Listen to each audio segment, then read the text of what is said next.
शांति। आज 8 जनवरी 2025 की बाबा की साकार मुरली है। मुरली के महावाक्य है, मीठे बच्चे, बाप की श्रीमत तुम्हें 21 पीढ़ी का सुख दे देती है। इतनी न्यारी मत बाप के सिवाय कोई दे नहीं सकता। तुम श्रीमत पर चलते रहो। प्रश्न है, अपने आप को राज तिलक देने का सहज पुरुषार्थ क्या है? उत्तर है, पहली पॉइंट, अपने आप को राज तिलक देने के लिए बाप की जो शिक्षाएं मिलती हैं उन पर अच्छी रीति चलो। इसमें आशीर्वाद व कृपा की बात नहीं। दूसरी पॉइंट, फॉलो फादर करो, दूसरे को नहीं देखना है। मन मना भव, इससे अपने को आपे ही तिलक मिलता है। पढ़ाई और याद की यात्रा से ही तुम बेगर टू प्रिंस बनते हो। गीत है, ओम नमो शिवाय। ओम शांति। जब बाप और दादा ओम शांति कहते हैं तो 2 बार भी कह सकते हैं, क्योंकि दोनों में एक है। एक है अव्यक्त, दूसरा है व्यक्त। दोनों इकट्ठा है। 2 का इकट्ठा आवाज भी होता है, अलग अलग भी हो सकता है। यह एक वंडर है। दुनिया में यह कोई नहीं जानते कि परमपिता परमात्मा इनके शरीर में बैठ ज्ञान सुनाते हैं। यह कहा भी लिखा हुआ नहीं है। बाप ने कल्प पहले भी कहा था, अभी भी कहते हैं कि मैं इस साधारण तन में बहुत जन्मों के अंत में इनमें प्रवेश करता हूँ, इनका आधार लेता हूँ। गीता में कुछ न कुछ ऐसे वर्षंस हैं जो कुछ रियल भी हैं। यह रियल अक्षर है। मैं बहुत जन्मों के अंत में प्रवेश करता हूँ, जबकि यह वानप्रस्थ अवस्था में है। इनके लिए यह कहना ठीक है, पहले पहले सतयुग में जन्म भी इनका है, फिर लास्ट में वानप्रस्थ अवस्था में है, जिसमें ही बाप प्रवेश करते हैं। तो इनके लिए ही कहते हैं, यह नहीं जानते कि हमने कितने पुनर्जन्म लिए। शास्त्रों में 84 लाख पुनर्जन्म लिख दिया है। यह सब है भक्ति मार्ग। इनको कहा जाता है भक्ति कल्ट। ज्ञान कांड अलग है, भक्ति कांड अलग है। भक्ति करते करते उतरते ही आते हैं। यह ज्ञान तो एक ही बार मिलता है। बाप एक ही बार सर्व की सद्गति करने आते हैं। बाबा आकर सबकी एक ही बार प्रारब्ध बनाते हैं भविष्य की। तुम पढ़ते ही हो भविष्य नई दुनिया के लिए। बाप आते ही है नई राजधानी स्थापन करने, इसलिए इनको राजयोग कहा जाता है। इनका बहुत महत्व है। चाहते हैं भारत का प्राचीन राजयोग कोई सिखलावे, परंतु आजकल यह सन्यासी लोग बाहर जाकर कहते हैं कि हम प्राचीन राजयोग सिखलाने आए हैं। तो वह भी समझते हैं हम सीखें, क्योंकि समझते हैं योग से ही पैराडाइज स्थापन हुआ था। बाप समझाते हैं, योग बल से ही तुम पैराडाइज के मालिक बनते हो। पैराडाइज स्थापन किया है बाप ने। कैसे स्थापन करते हैं वह नहीं जानते। यह राजयोग रूहानी बाप ही सिखलाते हैं, जिस्मानी कोई मनुष्य सिखला न सके। आजकल एडल्ट्रेशन, करप्शन तो बहुत है ना, इसलिए बाप ने कहा है मैं पतितों को पावन बनाने वाला हूँ। जरूर फिर पतित बनाने वाला भी कोई होगा। अभी तुम जज करो, बरोबर ऐसे है ना। मैं ही आकर सभी वेदों शास्त्रों आदि का सार सुनाता हूँ। ज्ञान से तुमको 21 जन्मों का सुख मिलता है। भक्ति मार्ग में है अल्पकाल क्षण भंगुर सुख। यह है 21 पीढ़ी का सुख जो बाप ही देते हैं। बाप तुमको सद्गति देने के लिए जो श्रीमत देते हैं वह सबसे न्यारी है। यह बाप सबकी दिल लेने वाला है। जैसे वह जड़ दिलवाड़ा मंदिर है, यह फिर है चैतन्य दिलवाला मंदिर। एक्यूरेट तुम्हारी एक्टिविटी के ही चित्र बने हैं। इस समय तुम्हारी एक्टिविटी चल रही है। दिल वाला बाप मिला है, सर्व का सद्गति करने वाला, सर्व का दुख हर कर सुख देने वाला।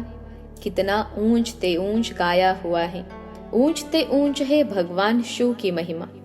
भल चित्रों में शंकर आदि के आगे भी शिव का चित्र दिखाया है। वास्तव में देवताओं के आगे शिव का चित्र रखना तो निषेध है। वह तो भक्ति करते नहीं। भक्ति न देवताएं करते हैं, न सन्यासी कर सकते हैं। वह है ब्रह्मज्ञानी, तत्वज्ञानी। जैसे यह आकाश तत्व है, वैसे यह ब्रह्म तत्व है। वह बाप को तो याद करते नहीं, न उनको यह महामंत्र मिलता है। यह महामंत्र बाप ही आकर संगम युग पर देते हैं। सर्व का सद्गति दाता बाप एक ही बार आकर मन मना भव का मंत्र देते हैं। बाप कहते हैं, बच्चे, देह सहित देह के सब धर्म त्याग, अपने को अशरीरी आत्मा समझ मुझ बाप को याद करो। कितना सहज समझाते हैं। रावण राज्य के कारण तुम सब देह अभिमानी बने हो। अभी बाप तुमको आत्म अभिमानी बनाते हैं। अपने को आत्मा समझ मुझ बाप को याद करते रहो, तो आत्मा में जो खाद पड़ी है वह निकल जाए। सतो प्रधान से सतो में आने से कलाएं कम होती है ना, सोने की भी कैरेट होती है ना। अभी तो कलयुग अंत में सोना देखने में भी नहीं आता। सतयुग में तो सोने के महल होते हैं। कितना रात दिन का फर्क है। उसका नाम ही है गोल्डन एजड वर्ल्ड। वहाँ ईंट पत्थर आदि का काम नहीं होता।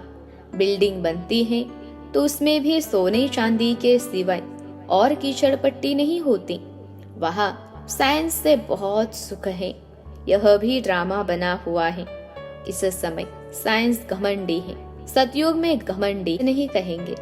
वहाँ तो साइंस से तुमको सुख मिलता है। यहाँ है अल्पकाल का सुख, फिर इससे ही बड़ा भारी दुख मिलता है। बॉम्ब्स आदि यह सब विनाश के लिए बनाते ही रहते हैं।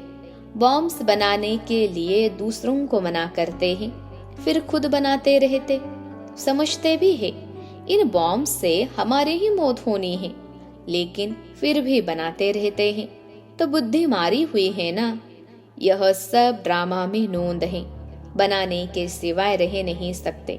मनुष्य समझते हैं कि इन बॉम्ब से हमारा ही मौत होगा, परंतु पता नहीं कि कौन प्रेरित कर रहा है। हम बनाने बिगर रह नहीं सकते, जरूर बनाने ही पड़े। विनाश की भी ड्रामा में नोंद है। कितना भी भल कोई पीस प्राइज दे, परंतु पीस स्थापन करने वाला एक बाप ही है। शांति का सागर बाप ही शांति, सुख, पवित्रता का वर्षा देते हैं। सतयुग में है बेहद की संपत्ति। वहाँ तो दूध की नदियां बहती हैं। विष्णु को क्षीर सागर में दिखाते हैं। यह भेंट की जाती है। कहा वह क्षीर सागर, कहा यह विषय सागर। भक्ति मार्ग में फिर तलावादी बनाकर उसमें पत्थर पर विष्णु को सुला देते हैं। भक्ति में कितना खर्चा करते हैं, कितना waste of time, waste of money करते हैं। देवियों की मूर्तियां कितना खर्च कर बनाते हैं, फिर समुद्र में डाल देते हैं, तो पैसे वेस्ट हुए ना। यह है गुड़ियों की पूजा। कोई के भी ऑक्यूपेशन का किसको पता नहीं है। अभी तुम किसके भी मंदिर में जाओ तो तुम हर एक का ऑक्यूपेशन जानते हो। बच्चों को मना नहीं है कहा भी जाने की। आगे तो बेसमझ बनकर जाते थे, अभी सेंसिबल बनकर जाते हो। तुम कहेंगे हम इनके 84 जन्मों को जानते हैं। भारतवासियों को तो श्री कृष्ण के जन्म का भी पता नहीं है। तुम्हारी बुद्धि में यह सारी नॉलेज है। नॉलेज सोर्स ऑफ इनकम है। वेद शास्त्र आदि में कोई एम ऑब्जेक्ट नहीं है। स्कूल में हमेशा एम ऑब्जेक्ट होती है। इस पढ़ाई से तुम कितने साहूकार बनते हो। ज्ञान से होती है सदगति। इस नॉलेज से तुम संपत्तिवान बनते हो। तुम कोई भी मंदिर में जाएंगे तो झट समझेंगे यह किसका यादगार है। जैसे दिलवाड़ा मंदिर है, वह है जड़, यह है चैतन्य। हुबहू जैसे यह झाड़ में दिखाया है, वैसा मंदिर बना हुआ है। नीचे तपस्या में बैठे हैं, ऊपर छत में सारा स्वर्ग है। बहुत खर्चे से बनाया हुआ है। यहाँ तो कुछ भी नहीं है। भारत 100% सॉल्वेंट पावन था। अभी भारत 100% इंसॉल्वेंट पतित है, क्योंकि यहाँ सब विकार से पैदा होते हैं। वहाँ गंदगी की बात नहीं होती। गरुड़ पुराण में रोचक बातें इसलिए लिखी है कि मनुष्य कुछ सुधरे, परंतु ड्रामा में मनुष्यों का सुधरना है नहीं। अभी ईश्वरीय स्थापना हो रही है। ईश्वर ही स्वर्ग स्थापन करेंगे ना, उनको ही हेविनली गॉड फादर कहा जाता है। बाप ने समझाया है, वह लश्कर जो लड़ते हैं वह सब कुछ करते हैं राजा रानी के लिए। यहाँ तुम माया पर जीत पाते हो अपने लिए। जितना करेंगे उतना पाएंगे। तुम हर एक को अपना तन मन धन भारत को स्वर्ग बनाने में खर्च करना पड़ता है। जितना करेंगे उतना ऊंच पद पाएंगे। यहाँ रहने का तो कुछ है नहीं, अभी के लिए ही गायन है। किनकी दबी रहेगी धूल में। अभी बाप आया हुआ है तुमको राज्य भाग्य दिलाने। कहते हैं अब तन मन धन सब इसमें लगा दो। इसने यानी ब्रह्मा ने सब कुछ नौशावर कर दिया ना। इनको कहा जाता है महादानी। विनाशी धन का दान करते हैं तो अविनाशी धन का भी दान करना होता है। जितना जो दान करे। नामी ग्रामी दानी होते हैं तो कहते हैं फलाना बड़ा फिलैंथ्रोपिस्ट था। नाम तो होता है ना, वो इनडायरेक्ट ईश्वर अर्थ करते हैं। राजाई नहीं स्थापन होती हैं। अभी तो राजाई स्थापन होती हैं, इसलिए कंप्लीट फिलैंथ्रोपिस्ट बनना है। भक्ति मार्ग में गाते भी हैं हम वारिश आएंगे। इसमें खर्चा कुछ नहीं है। गवर्नमेंट का कितना खर्चा होता है। यहाँ तुम जो कुछ करते हो अपने लिए, फिर चाहे 8 की माला में आओ, चाहे 108 में, चाहे 16,108 में, पास विद ऑनर बनना है। ऐसा योग कमाओ जो कर्मातीत अवस्था को पालो, फिर कोई सजा न खाओ। तुम सब हो वॉरियर्स। तुम्हारी लड़ाई है रावण से, कोई मनुष्य से नहीं है।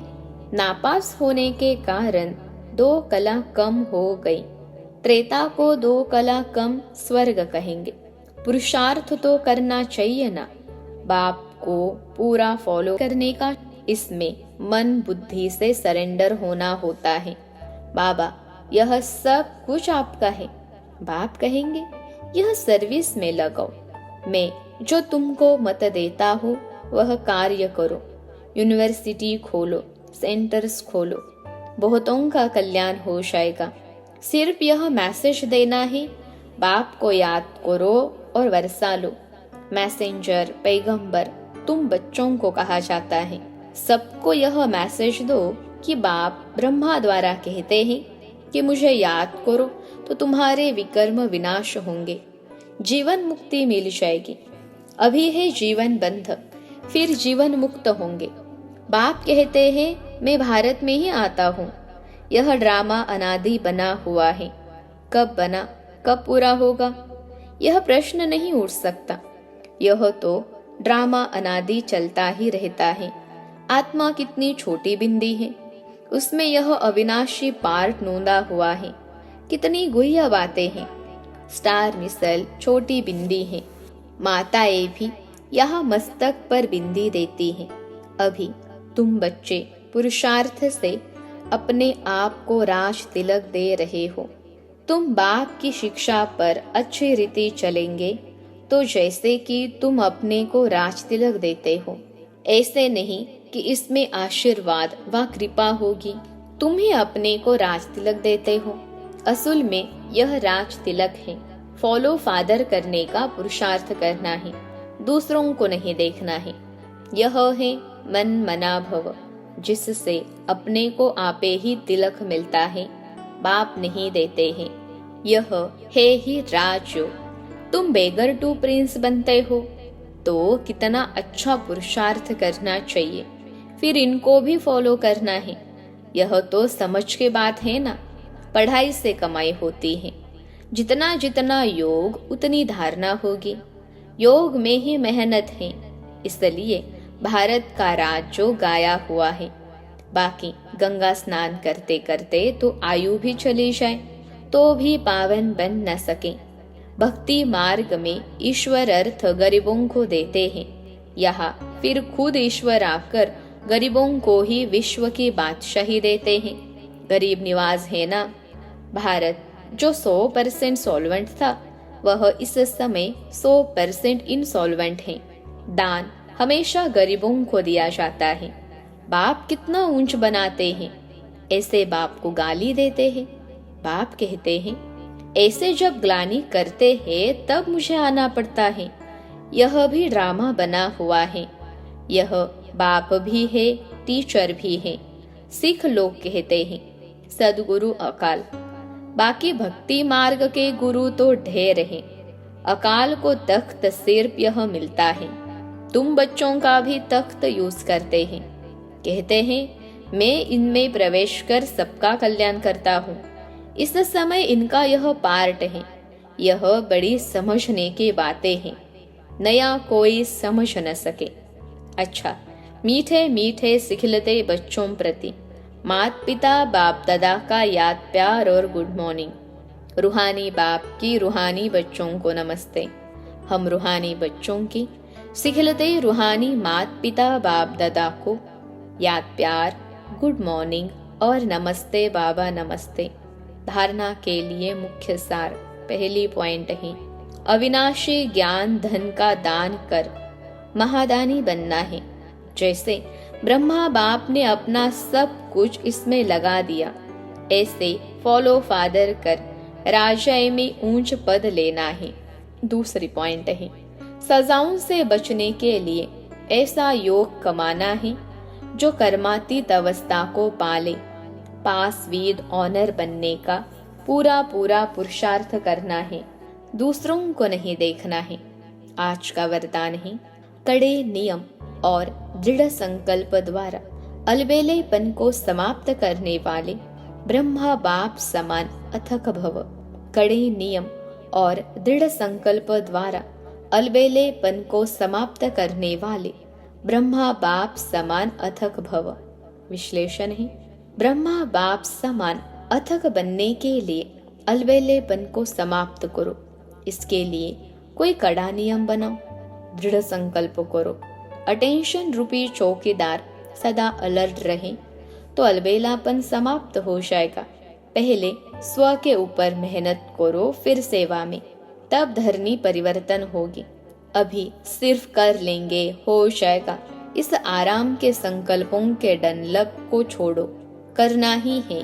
यह स्लोगन मस्तक में याद रहे तो परिवर्तन हो जाएगा। आज का स्लोगन है, समर्थ बोल की निशानी है जिस बोल में आत्मिक भाव और शुभ भावना हो। समर्थ बोल की निशानी है जिस बोल में आत्मिक भाव और शुभ भावना हो। आज की मनसा सेवा की पॉइंट है, अपनी शक्तिशाली मनसा द्वारा सकाश देने की सेवा करो। विश्लेषण है, जितना जितना समय समीप आता जा रहा है उतना व्यर्थ संकल्प भी बढ़ रहे हैं, लेकिन यह चुकतू होने के लिए बाहर निकल रहे हैं। उन्होंका काम है आना और आपका काम है उड़ती कला द्वारा सकाश द्वारा परिवर्तन करना। घबराओ नहीं, उसके सेक में नहीं आओ। अच्छा, ओम शांति।